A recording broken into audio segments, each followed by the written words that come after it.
제목을 따라합니다. 하나님의 뜻대로 하는 근심과 세상 근심. 오늘 본문 말씀의 주제는 우리가 인생을 행복하게 살기 위해서는 이 근심을 다루는 법을 배워야 한다는 거예요. 우리가 인생에는 끊임없이 근심이 찾아오는데 이 근심을 어떻게 다루느냐에 따라서 행복한 삶을 살 수도 있고 그렇지 않은 삶을 살 수도 있습니다. 그래서 근심을 잘 다루어야 한다는 거예요. 세 가지를 말씀하는데 먼저는 사도 바울도 근심했고 고린도 교회도 근심했는데 그 근심의 배경을 말씀하고 그리고 하나님의 뜻대로 하는 근심은 무엇이냐. 둘째, 그러면 세상 근심은 무엇이냐. 그리고 셋째, 근심을 통해 이루어지는 것들이 무엇이냐. 오늘 이 세 가지를 중심으로 해서 말씀의 은혜를 나누고자 합니다. 사도 바울에게도 근심이 있었습니다. 바울이 왜 근심했느냐, 그 배경을 알기 위해서는 고린도 후서 2장으로 가보십시오. 2장을 다 찾으세요. 고린도 후서 2장 12절 13절. 고린도후서 2장 12절 13절을 다 같이 읽습니다. 내가 그리스도의 복음을 위하여 드로아의 이름에 주 안에서 문이 내게 열렸으되 내가 내 형제 디도를 만나지 못하므로 내 심령이 편하지 못하여 그들을 작별하고 마게도냐로 갔노라. 사도 바울은 편지를 써서 디도라는 사람에게 이 편지를 가지고 가서 고린도 교회에 전하라고 했습니다. 그 내용은 이 고린도 교회에 잘못한 것들, 분열이 있었기 때문에 아주 질책하는 내용을 써서 디도 손에 들려서 갖다 전해주고 디도에게 빨리 가서 전하고 드로아에서 만나자 했습니다. 드로아에서 몇 날, 몇 시에 우리가 만나자 약속을 하고 디도를 보냈습니다. 그런데 고린도 교회로 떠난 디도가 오지를 않는 거예요. 약속한 시간, 약속한 날짜가 되었음에도 불구하고 디도가 오지를 않으니까 바울의 마음에 별 생각이 다 들면서 막 근심하는 겁니다. 내가 너무 고린도 교회에 심한 질책하는 내용을 써서 보내가지고 혹시 이 디도가 해를 당한 것은 아닌가? 어떤 나쁜 일이 있는 건 아닌가? 왜 안 오지? 무슨 일이 생겼나? 아무튼 무사해야 될 텐데 걱정을 하는 겁니다.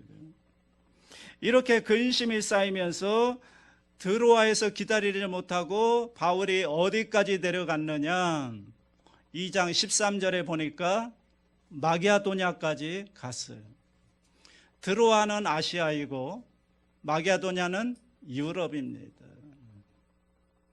그러니까 드로아에서 만나기로 했는데 오지 않으니까 기다리다 못해 초조하고 근심하면서 걱정하면서 왜 안 오지 이럴 사람이 아닌데 무슨 일이 생겼나 걱정하면서 근심하면서 바울이 어디까지 갔다고요? 마게도냐까지 내려갔다. 이 지명만 봐도 바울의 마음이 얼마나 초조하고 조급하고 불안했는지 알 수가 있죠. 근심이 많았다는 것입니다. 그런데 오늘 본문으로 돌아가 보겠습니다. 오늘 7장 5절을 찾으십시오. 7장 5절. 고린도 후서 7장 5절을 다 같이 찾습니다. 시작. 우리가 마게도냐에 이르렀을 때에도 우리 육체가 편하지 못하였고 사방으로 환난을 당하여 밖으로는 다툼이요 안으로는 두려움이었노라. 마게도냐까지 가서도 이렇게 힘이 들었는데 그런데 거기서 6절 이런 일이 벌어졌다는 거죠. 6절을 다 같이 합니다. 그러나 낙심한 자들을 위로하시는 하나님이 디도가 오므로 우리를 위로하셨으니. 이제 디도를 마게도냐에서 만난 거예요. 그렇게 걱정하고 근심을 많이 했는데 디도를 마게도냐에서 만남으로 바울이 얼마나 기뻤겠습니까? 그죠? 그죠? 기다리던 걱정만 했던 사람 얼굴을 보게 되니까 일단은 안심을 하게 됩니다. 아유, 디도가 무사히 왔구나. 그래서 위로를 받았고, 또 하나, 디도를 만난 것도 기쁜데 디도가 전해준 그 말 때문에, 그 보고 때문에 또 기뻐합니다. 위로를 받습니다. 디도의 보고 내용이 7절입니다. 7절 다 같이 합니다. 그가 온 것뿐 아니요 오직 그가 너희에게서 받은 그 위로를 위로하고 너희의 사모함과 애통함과 나를 위하여 열심히 있는 것을 우리에게 보고함으로 나를 더욱 기쁘게 하였느니라. 디도가 와서 반가운데 글쎄 디도가 보고하는 내용을 들으니까 더 기쁜 거예요. 바울 선생님, 저도 걱정을 많이 해서 갔는데 고린도 교회 성도들이 나를 배척하는 것이 아니라 나를 반갑게 맞이해 주더라는 거예요. 그리고 사도 바울 선생님의 편지를 읽어보고서 그들이 처음에는 근심을 많이 하더니 맞아, 바울 선생님 말씀이 맞아, 우리가 바울 선생님 말씀대로 순종을 하자, 그러면서 사도 바울의 말에 순종하고 바울을 사모하게 되고 바울을 그리워하는 정이 가득하더라는 거죠. 이 보고를 받으면서 바울의 마음에 큰 기쁨과 위로가 임했던 것입니다. 처음에는 걱정을 많이 했는데 막상 가서 보니까 문제를 일으킨 사람은 소수이고 많은 사람이 거기에 휩쓸리지 않았고 또 바울이 보낸 그 편지를 읽고서 그들이 돌이켜서 하나님 앞에 바로 서게 되어서 건강한 교회가 되었다는 보고를 하니까 바울이 너무너무 기뻐서 고백하는 말이 오늘 본문의 내용입니다. 자, 여러분 이제 보세요. 바울이 근심했죠? 왜 근심했다고 했죠? 디도가 오지 않음으로 근심을 했어요. 그죠? 아주 많이 근심했습니다. 왜냐하면 그 편지의 내용이 아주 질책하는 내용이기 때문에 고린도 교회 성도들이 이 디도를 어떻게 해칠 수도 있는 거거든요. 그래서 디도가 오지 않으니까 걱정을 아주 많이 했고 또 고린도 교회 성도들도 근심을 많이 했어요. 왜냐하면 바울이 보낸 그 말씀을 보면서 자기들의 문제를 지적하고 잘못된 것을 고쳐야 된다는 내용을 썼기 때문에 처음에 그것을 받았을 때 우리가 어떻게 해야 될까 근심을 많이 했던 거죠. 그래서 모두가 다 근심한 겁니다. 그 얘기가 8절에 나옵니다. 8절 말씀을 다 같이 합니다. 그러므로 내가 편지로 너희를 근심하게 한 것을 후회하였으나 지금은 후회하지 아니함은 그 편지가 너희로 잠시만 근심하게 한 줄로 알미라. 근심은 누가 했느냐?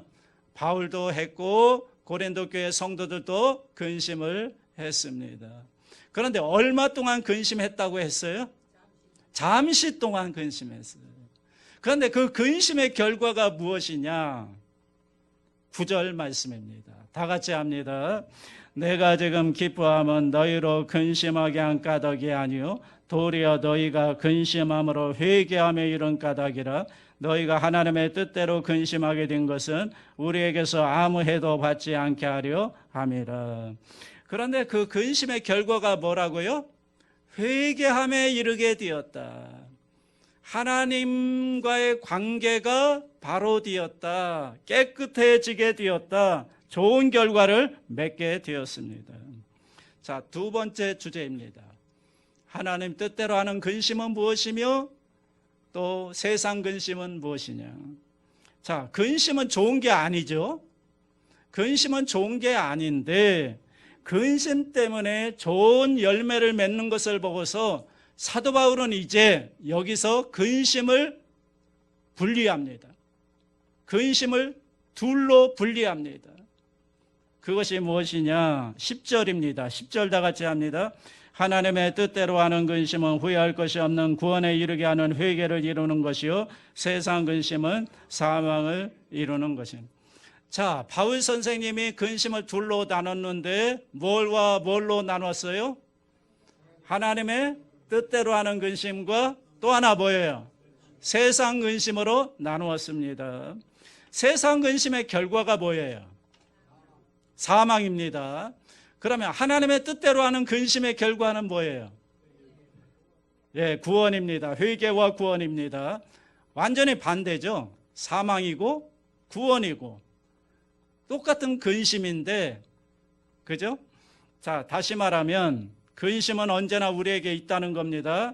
그런데 이 근심을 어떻게 사용하느냐에 따라서 결과는 180도 달라질 수 있다는 거예요. 그죠? 근심 때문에 사망으로 갈 수도 있고 근심 때문에 구원과 생명으로 갈 수도 있다는 거예요. 자, 그렇다면 이제 우리가 문제죠. 우리는 근심을 어떻게 다루어야 할 것인가? 근심을 어떻게 사용해야 하느냐? 노벨 의학상을 받은 알렉시 카렐 박사는 이런 말을 했습니다. 근심과 싸우는 법을 배우지 못한 사업가는 일찍 죽는다. 사업가는 꼭 새겨 들어야 될 말씀입니다. 근심과 싸우는 법을 배우지 못한 사업가는 일찍 죽는다. 사업가뿐이겠습니까? 여러분, 우리도 근심과 싸우는 법을 배우지 못하면 일찍 죽습니다. 육체적으로 죽고요, 정신적으로 죽고요, 영적으로 죽게 되어 있습니다. 그래서 근심을 잘 다루어야 한다는 거예요. 오늘 본문의 말씀으로 다시 말씀드리면 세상 근심을 하지 말고 하나님의 뜻대로 하는 근심을 해야 된다는 거예요. 자, 그렇다면 여러분, 세상 근심이라는 게 뭐겠습니까? 어떻게 근심하는 게 세상 근심일까요? 잘 들으세요. 하나님은 생각하지 않고 발생한 사건에 대해서만 염려하는 게 세상 근심이에요. 이해하시죠? 상실에 대하여 걱정하고 손해본 것에 대해서 분노하고 그저 실수에 대해서 자책하고 또 내 욕심대로 안 된다고 몸져 눕는 거예요. 다른 사람을 원망하고 원인은 생각하지 않고 결과만 생각하고 그리고 하나님이 아니라 세상의 평판만 생각하는, 그렇게 되면 세상 근심에 빠지게 된다는 것입니다. 그럼 반대로 하나님의 뜻대로 하는 근심은 무엇이냐? 아주 쉽게 말씀드리겠습니다. 근심 앞에서 하나님의 뜻을 생각하는 것입니다. 뭐라고요? 자, 근심 앞에서 하나님을 생각하는 거예요. 그 근심만 생각하는 건 세상 근심이고, 하나님 생각하지 않고 그 근심, 그 사건에만 몰두하는 건 세상 근심이고, 근심 앞에서 하나님을 생각하는 거예요. 하나님의 뜻을 생각하는 거예요. 그러면 이게 하나님의 뜻대로 하는 근심이 되는 거예요. 자, 이 근심을 해결해 줄 분은 오직 하나님 뿐이다. 이런 믿음을 가지고 하나님 앞에서 근심을 생각하는 거예요. 자, 그런데 이때 반드시 믿어야 될 것이 세 가지가 있습니다. 이 세 가지는 반드시 믿어야 돼요. 여러분이 하나님의 뜻대로 근심을 하는 건 좋은데 이 세 가지를 믿지 못하면 하나님의 뜻대로 하는 근심이 될 수가 없어요. 자, 첫째가 무엇이냐 하면 하나님은 살아계신다는 거예요. 뭐라고요? 네, 하나님은 살아계신다는 걸 믿어야 되고, 두 번째는 하나님은 아신다는 거예요. 뭐라고요? 하나님은 나를 아신다. 내가 이렇게 고통당하고 근심 속에 있는 것을 하나님은 아신다. 원인도 목적도 결과까지 다 아신다. 나는 몰라도 하나님은 아신다. 이걸 믿어야 돼요. 세 번째, 하나님은 사랑하신다. 뭐라고요? 나를 이 근심 속에서 힘들게 하는 것 같아도 하나님은 나를 사랑하신다는 걸 반드시 믿어야 돼요. 이 세 가지를 확실히 믿어야 됩니다. 그런데 이 세 가지를 확실하게 믿고 바라보면 근심이 다르게 보이게 되어 있어요. 근심이 사라지게 되어 있어요. 이 세 가지 믿음을 가지고 여러분이 근심을 바라보면 근심이 사라져요. 다르게 보여요. 경험해 보세요. 어떤 의미에서 근심은 믿음이 없기 때문이에요. 그래서 성경에 말씀하죠. 너희는 마음에 근심하지 말라. 하나님을 믿으니 또 나를 믿으라고 했어요. 그러니까 여러분, 근심의 반대말이 뭘까요? 근심의 반대말. 예? 믿음입니다. 믿음. 근심의 반대말은 믿음이에요. 뭘 믿으라고요? 하나님은 살아계시고, 하나님은 나를 아시고, 하나님은 나를 사랑하신다는 걸 믿으라는 거예요. 그러면 근심이 힘을 잃게 되어 있습니다. 여러분, 찬송가에도 있죠. 나와 동행하시고 모든 염려 아시니, 그 다음에 나는 숲의 새와 같이 기쁘다. 맞습니다. 하나님이 안다는 것을 믿으면 위로와 기쁨이 생겨나게 되어 있다는 거예요. 믿습니까? 다른 사람이 나를 몰라주고, 그리고 내 속을 이해하지 못하고, 그래서 분하고 답답하고 근심합니까, 여러분? 그러나 걱정하지 마세요. 하나님은 아세요. 하나님이 아신다니까요. 하나님이 아신다는 걸 믿지 못하기 때문에 염려하는 거예요. 그런데 그 하나님이 우리의 아버지라는 거죠. 나를 사랑하시고 세밀하게 이끌어 가시는 아버지이시다. 자, 근심을 다루는 방법을 말씀드렸습니다. 세 가지 다시 정리해서 말씀드립니다. 근심을 다루는 방법. 첫째, 근심 앞에서 하나님을 생각하는 거예요. 하나님을 믿는 믿음으로 근심을 바라보는 거예요. 두 번째, 이제는 그 근심을 하나님 앞에 올려드리는 거예요. 내가 이 근심과 싸워서 내가 넘어뜨리겠다? 여러분, 안 돼요, 안 돼요. 근심이 여러분을 이기게 되어 있어요.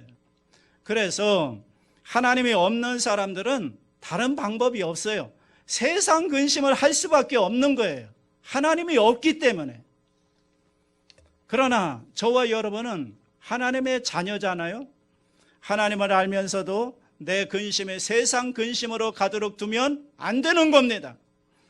그래서 하나님의 뜻대로 근심해야 되는데, 그러기 위해서는 그 근심을 하나님께 올려드려야 돼요. 아무것도 염려하지 말고 다만 모든 일에 기도와 간구로 너희 구할 것을 감사함으로 하나님께 아뢰라. 그리하면 모든 지각에 뛰어난 하나님의 평강이 그리스도 예수 안에서 너희 마음과 생각을 지키시리라. 하나님의 평강이 임하는 것입니다. 말씀이 임하여서 여러분의 영혼을 치료하실 뿐만 아니라 여러분 생활 속에 있는 근심의 뿌리를 뽑아버리는 것입니다. 하나님의 은혜가 임하고 말씀이 임하고 평강이 임하여서 근심을 그냥 송두리째 뽑아버리는 거예요. 그래서 이 근심을 하나님께 올려드려야 하고, 세 번째, 내가 이 근심 앞에서, 여러분, 이 근심도 하나의 질문이거든요.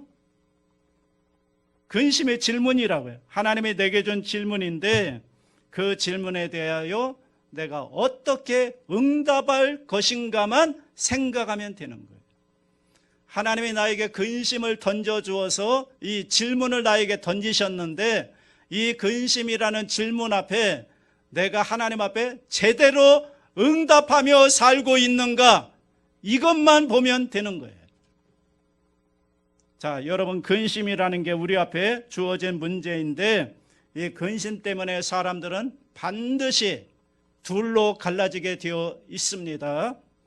어떤 사람들은 이 근심 때문에 원망 불평하면서 믿음이 떨어지고 하나님과 멀어지면서 사망으로 이르게 되는 사람들이 있는가 하면, 어떤 사람들은 이 근심 때문에 하나님 앞에 나와서 기도하면서 자신을 발견하고 하나님을 만나고 그러면서 구원에 이르게 되는 그런 길로 나가는 사람이 있습니다. 그래서 근심 처리 방법 때문에 둘로 갈라지는 것입니다. 그래서 근심은 우리가 배워야 되고 잘 다루어야 되는 것입니다. 자, 마지막 세 번째 주제입니다. 근심을 통해 이루어지는 것들이 무엇이냐? 사도 바울은 11절에 보시면 근심을 통해서 뭐가 이루어지는지를 자세하게 설명해 주고 있습니다. 우리 11절 말씀을 다 같이 합니다.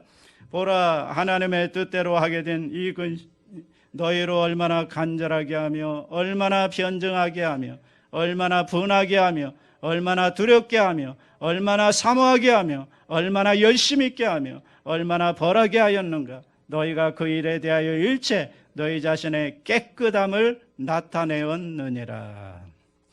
바울 자신이 근심하면서 전전긍긍하고 조마조마하고 그래서 힘들었습니다. 그래서 그 근심 중에 한 것이 뭐냐? 하나님을 바라본 거예요. 이 근심의 문제를 해결할 분은 하나님밖에 없다 생각하고 이 근심 앞에서 하나님을 바라보기 시작했고요.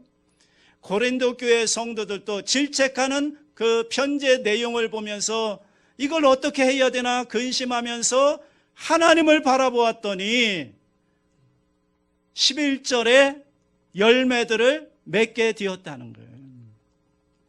자, 첫째가 뭐가 이루어졌습니까? 간절하게 하며. 그래서 여러분, 근심이 우리에게 뭘 준다고요? 간절함을 주는 거예요. 간절함.